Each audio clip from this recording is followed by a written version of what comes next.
dalam keadaan sholat dia itu ragu-ragu, suci apa gak suci dirinya ya, maka dia tetap harus melanjutkan sholatnya. Dan barang siapa meyakini kesucian dirinya, juga meyakini hadas, wasakka, dan ragu siapa man fisabiki minhuma, dalam hal mana yang mendahului keduanya, fahuwa muhdisun, maka orang itu dalam keadaan hadas. Jadi orang yang tertawa terbahak-bahak, yang batal itu sholatnya, tapi tidak batal.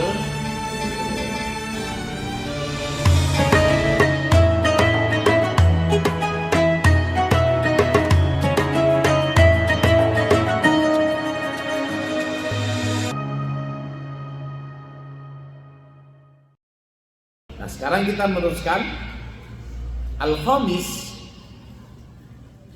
aklu lahmil ibili, makan daging onta.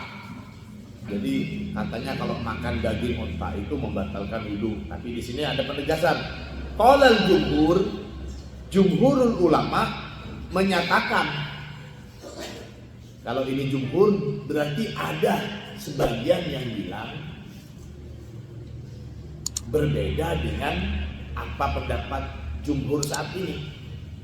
Bagaimana pendapatnya jumhurul ulama?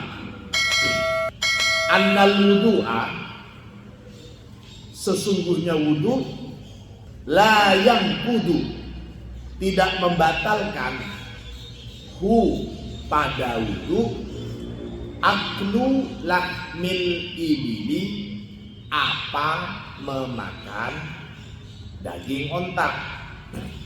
Ini jumhur ulama, makan daging onta itu tidak membatalkan wudu. Liqauli Jabir, berdasarkan hadis yang diriwayatkan oleh sahabat Jabir, kana akhirul amrayni bin Nabi sallallahu alaihi wasallam, telah ada akhirul amrayni, apa akhir dari dua perkara, lin Nabi sallallahu alaihi wasallam, untuk Nabi sallallahu alaihi wasallam, artinya perkara yang ditinggalkan oleh Nabi itu apa itu? Tarkul wudu'i mimma ghayyaratin naru. Tarkul wudu, meninggalkan wudu, maksudnya tidak perlu berwudu lagi. Dengan kata lain, tidak membatalkan wudu, mimma, dari apa-apa, ghayyarat, yang telah berubah, an-naru, apa api. Di sini maksudnya daging sebelum dimasak dia merah, daging mentah itu. Tapi ketika dipanggang, dibakar api, maka dagingnya itu berubah. Itu ghayyarat api. Dengan pemaknaan lain, sesuatu yang dimasak menggunakan api itu tidak lantas membatalkan wudu. Akhrajahu Abu Dawud wan Nasa'i wa Ibnu Huzaimah wa Ibnu Hibban bi asanid shahihah. Ada juga riwayat, kalau di sini ghayyaratin nar, ada juga riwayat hadis lainnya massatin nar, massat yang tersentuh api, sama maksudnya. Jadi sesuatu yang daging atau apapun itu yang dimasak dengan api tidak lantas menjadi sebab batalnya pun. Jadi di sini jumhur ulama tidak apa-apa setelah makan daging tidak harus wudu, wudunya tidak batal. As-sadisu, adapun hal yang membatalkan wudu yang keenam, al-qahqahatu fis sholati, ketawa terbahak-bahak fi sholati, ketika dalam melaksanakan sholat. Qala Malikin wa Syafi'i wa Ahmadu wa Ishaqu wa Dawudu ad-Dhahiri wal jumhur. Pendapat ini yang menyatakan bahwa orang yang tertawa terbahak-bahak saat sholat itu innal qahqahata, sesungguhnya tertawa terbahak-bahak fi sholati, di dalam sholat, tubtilu, membatalkan apa qahqahah pada sholat, dunal wudu'i, bukan wudu. Jadi orang yang tertawa terbahak-bahak, yang batal itu sholatnya, tapi tidak batal wudunya. Di sini disebutkan innal qahqahah fi sholati tubtilu dunal wudu. Siapa yang menyebutkan itu? Di sini disebutkan Imam Malik, Imam Syafi'i, Ahmad, Ishaq, Daud, ad-Dhahiri wa jumhur. Berarti ada sebagian ulama juga yang mengatakan tertawa itu membatalkan. Kita di sini sudah, jadi tidak sekonfrontatif seperti menyentuh kemaluan kemarin itu disebutkan, dan sama-sama kuat hujahnya. Mereka para ulama-ulama ini berpendapat liqauli Abi Sufyan al-Wasiti, berdasarkan kaulnya Abi Sufyan al-Wasiti, su'ila Jabir bin Abdullah, telah ditanya Jabir bin Abdullah. Siapa Jabir bin Abdullah? Anir rojuli, tentang seorang pria, yadhaku, yang tertawa. Siapa rojul? Fi sholati, dalam melaksanakan sholat. Ketika sedang sholat dia tertawa. Faqala, maka menjawab siapa Jabir bin Abdullah, yu'idus sholata wala yu'idul wudu'a. Yu'idu, mengulangi, siapa rojul, as-sholata, pada sholat, wala yu'idul wudu'a, dan tidak perlu mengulangi wudunya. Akhrajahu al-Baihaqi min iddati turukin. Hadis ini telah ditakhrij oleh Imam Baihaqi dari iddati turuk, dari banyak sisi.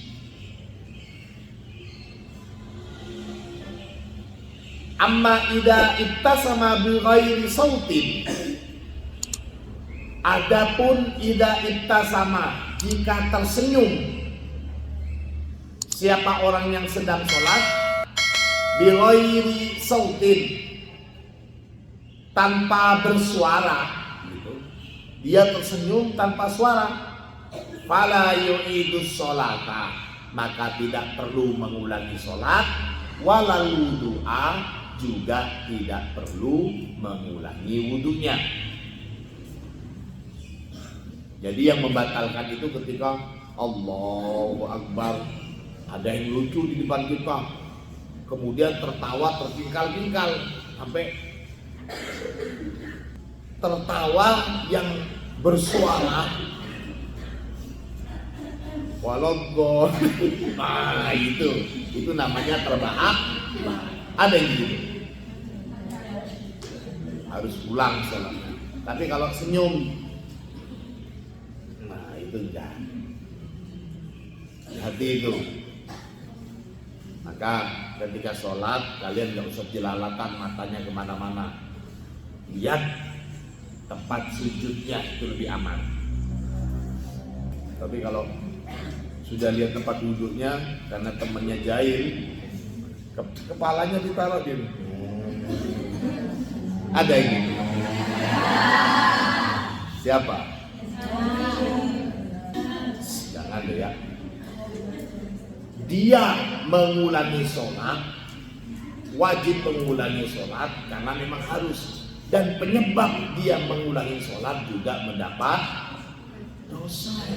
Jangan enteng-enteng. Penyebab orang yang mengulangi sholat seseorang itu juga dosa loh, jangan main-main. Hati-hati. Dan ini juga menjadi pegangan kalian. Kalau ada anak-anak yang mempermainkan temannya sedang sholat, kalian harus tegas. Kalian sudah tahu dasarnya. Haram itu hukumnya. As-sabi'u, adapun yang ketujuh, as-sakku fil hadasi.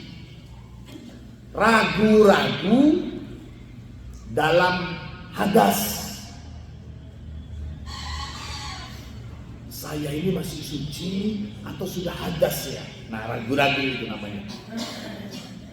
Man tayakkona toharota, barang siapa tayakkona yakin, siapa man at-toharota pada kesucian dirinya, wasakkah dan ragu fil hadasi dalam hadas, fahuwa tohirun, maka dia tohirun, ialah suci.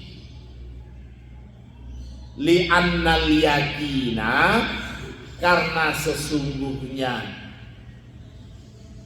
keyakinan itu muqaddamun ala syakki, keyakinan itu diutamakan daripada keraguan-raguan. Kita sudah belajar ini. Ada keyakinan, ada keraguan-raguan. Keyakinan itu lebih utama daripada sekedar ragu-ragu. Kebalikannya, wa man tayakkonal hadasa, barang siapa yang yakin pada hadasnya, artinya dia berhadas, wasakka fit toharoti, dan dia ragu dalam kesucian dirinya, fahuwa muhdisun, maka orang itu muhdisun, berhadas. Wa man tayaqqana toharota wal hadasa wasakka fis sadiqi minhuma fahuwa muhdisun, dan barang siapa yang meyakini pada kesucian dirinya, juga meyakini hadas, wasakka, dan ragu siapa man fisabiqi minhuma, dalam hal mana yang mendahului keduanya, fahuwa muhdisun, maka orang itu dalam keadaan hadas. Kita yakin barusan sudah wudu, tadi wudu pasti jam segini aja wudu. Tapi kita juga yakin tadi sempat kentut. Nah, sama-sama dengar kentut itu, mendengar itu satu. Saya dengar, ingat sekali pas ada bel teng tong barengan dengan bunyi kentut pokoknya. Tapi yakin juga wudu. Taraf keyakinannya sama antara kesucian dirinya dengan hadas. Tapi dia ragu, kira-kira saya wudunya ini setelahnya kentut atau sebelumnya kentut. Saya tadi kentut itu sebelum wudu apa setelah wudu? Nah, ragunya di sana. Maka kalau kondisi seperti ini, kita harus ambil bahwa kita sedang hadas. Paham? Kita sedang hadas. Kita harus berwudu lagi kalau mau sholat. Ini keyakinannya sama, hanya ragu-ragunya kentut duluan apa wudu duluan ya, gitu. Itu contoh. Wahada kulluhu in kana kharijas sholati, dan ini semua dari 3 poin di atas itu in kana, jika ada siapa man kharijas sholati, saat di luar sholat, artinya tidak dalam menjalankan sholat.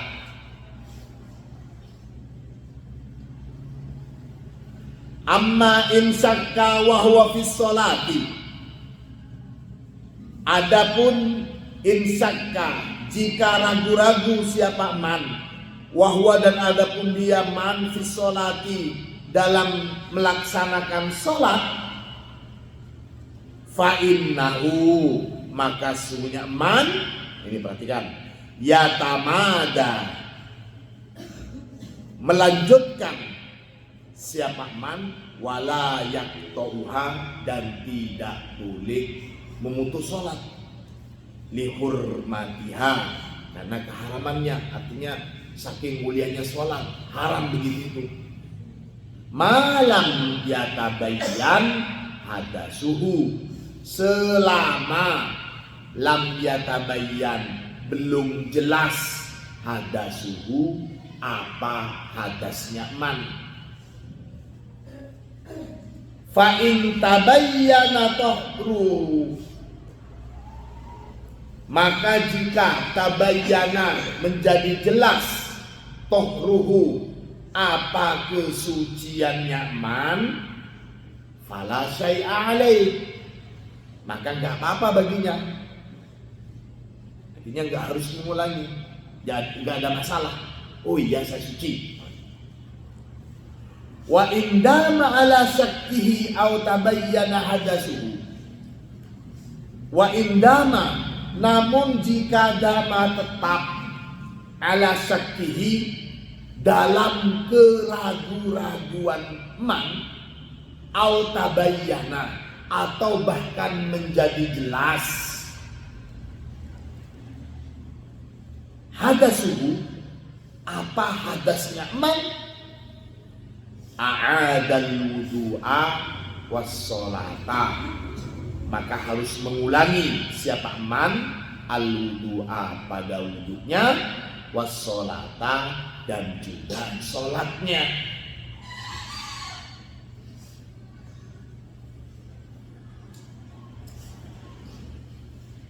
Paham ya kira-kira ya? Sudah paham nih? Yang ini sudah paham? Jadi yang tadi yang 3 itu di atas itu kalau di luar sholat. Nah sekarang ketika di dalam keadaan sholat, dia itu ragu-ragu suci apa gak suci dirinya ya, maka dia tetap harus melanjutkan sholatnya. Jangan karena keraguan-raguan, saya suci apa enggak ya, saya punya hadas kecil apa enggak ya, ragu-ragu bukan keyakinan, harus tetap melanjutkan sholat itu. Wala yaqtauha, gak boleh nyetok sholatnya. Malam yatabayyan hadasuhu, selama belum jelas hadasnya. Kemudian sholat, kemudian ternyata kentut, maka itu sudah jelas harus memutuskan sholatnya, segera wudu. Kalau hanya ragu-ragu, harus tetap. Setelahnya sholat, umpamanya enggak sesuci, ya enggak apa-apa. Meskipun ketika sholat dalam keadaan ragu suci atau tidak, enggak apa-apa. Diteruskan saja, sah sholatnya. Namun ketika setelah sholat, oh iya ya, sebelum wudu tadi, saya belum wudu tadi.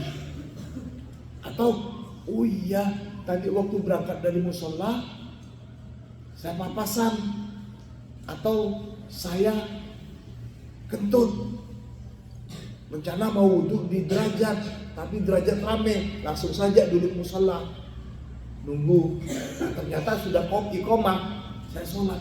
Oh iya berarti saya belum wudhu. Nah itu ada kejelasan, ada keyakinan. Kalau seperti itu, maka dia harus wudhu lalu mengulangi sholat. Paham? Itu. Lidhahiri hadis Abdullah bin Zaid bin Asim qala.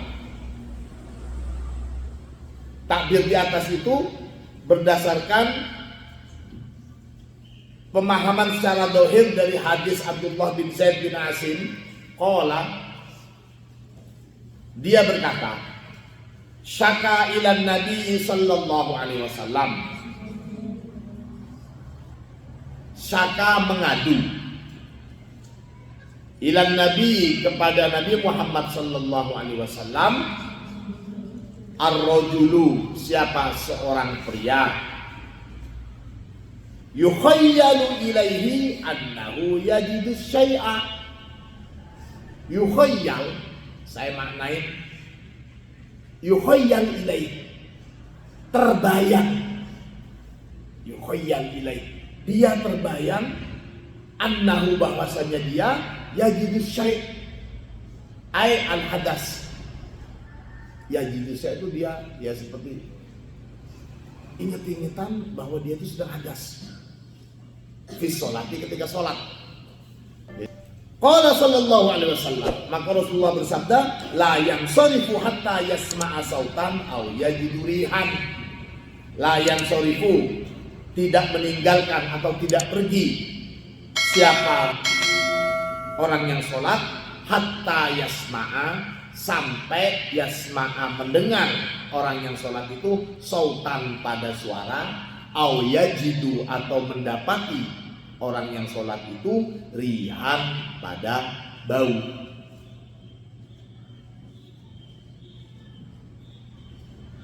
Jadi lihat, sholat karena memang salah satu upaya setan itu bikin kita ragu-ragu, was-was. Itu penyakit. Allahu Akbar. Padahal tadi enak-enak aja.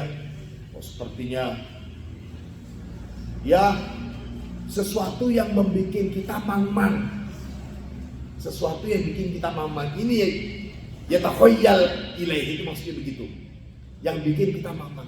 Sudah terusin saja, tetap saja sholatnya sampai dengar sendiri ada bunyi tut atau ada bau. Udah pokoknya kalau mamang begitu konsentrasi, kupingnya perhatian, kupingnya dengerin dan hidungnya dipasang. Nggak bau apa-apa, saya nggak dengar, udah terus saja. Ini maksudnya dirinya sendiri ya, dirinya sendiri. Kalau umpamanya mamang kemudian ada yang kentut sebelahnya, itu bukan kalian. Maksudnya itu bau dari kentutnya kalian. Kalau umpamanya ada temannya yang kentut, ya kalian jangan terus ada bau, menemukan bau kentut. Yang bukan kalian yang batal wudunya, tapi orang yang kentut. Paham ya? Ini maksudnya la yansarifu hatta yasma'a sautan aw yajidu rihan. Akhrajahu Ahmad wa Syaikhan wa Abu Dawud. As-saminu, adapun hal yang membatalkan wudu yang ke-8, ar-riddatu, ialah murtad. Man, barang siapa, irtadda, yang murtad siapa man, wa'ada, dan kembali siapa man, ilal islami, ke agama Islam, falaisa lahu, maka tiadalah lahu bagi man as-sholatu, sholat. Maksudnya maka tidak boleh dia sholat hatta yatawaddo'a, sehingga dia berwudu. Wa in kana mutawaddian, meskipun karena ada siapa man mutawaddian, dalam kondisi telah berwudu, artinya orang yang suci dari hadas kecil dan hadas besar, qabla riddatihi, sebelum dia murtad tadi. Liqaulihi ta'ala, berdasarkan firman Allah, la in asyrakta la yahbatonna amaluka. La in, maka sungguh, jika asyrakta, berlaku syirik atau murtad siapa kamu, layah batonna, maka sungguh terhapus amaluka, apa amalan kamu, ibadah kamu. Wudu termasuk amalan kita. Ketika kita sekarang lihat, perhatikan, kita punya wudu sekarang, dan tahu-tahu jam 9 kita punya wudu, jam 9 lebih 10 menit kita murtad. Alhamdulillah. Ada seorang, bangunnya nggak usah tahu dari kita, seseorang punya wudu pada jam 9, dia suci. Kemudian jam 9 lebih 10 menit dia murtad. Dia mengucapkan atau mengatakan sesuatu yang menyebabkan kemurtadan dirinya. Maka dikala itu secara otomatis wudunya juga batal. Setengah 10 dia murtadnya cuma 10 menit, langsung disadarin sama gurunya, jangan menjadi seperti ini. Astagfirullah, asyhadu an la ilaha illallah, beristighfar, kemudian membaca 2 kalimat syahadat lagi. Nah, meskipun 1 jam lalu dia wudu dan dia tidak kentut, dia tidak melakukan sesuatu yang membatalkan wudu, namun murtadnya dia itu sudah terhitung sebagai nawaqidul wudu, maka dia harus wudu lagi. Paham ya? Dia harus wudu lagi. Ini yang dimaksud wa in kana mutawaddi'an qabla riddatihi. At-tasi'u, adapun hal yang membatalkan wudu yang ke-9, taghsilul mayyiti, sehabis memandikan mayat. Ada sebagian pendapat yang mengatakan bahwa orang yang baru selesai memandikan mayat maka dia harus wudu. Bagaimana untuk hal ini? Qalal jumhur, jumhurul ulama berpendapat la wudu'a litaghsilil mayyiti. La wudu'a, tidak perlu berwudu. Maksudnya tidak batal wudunya litaghsilil mayyiti, dari atau sehabis memandikan mayit. Ini jumhurul ulama. Anak-anak sekalian rahmatullah. Jadi itu beberapa hal yang menjadi penyebab batalnya wudu, nawaqidul wudu. Ada yang disepakati seluruh ulama, tidak ada perbedaan pendapat. Ada yang masih terjadi perbedaan pendapat atau ikhtilaf.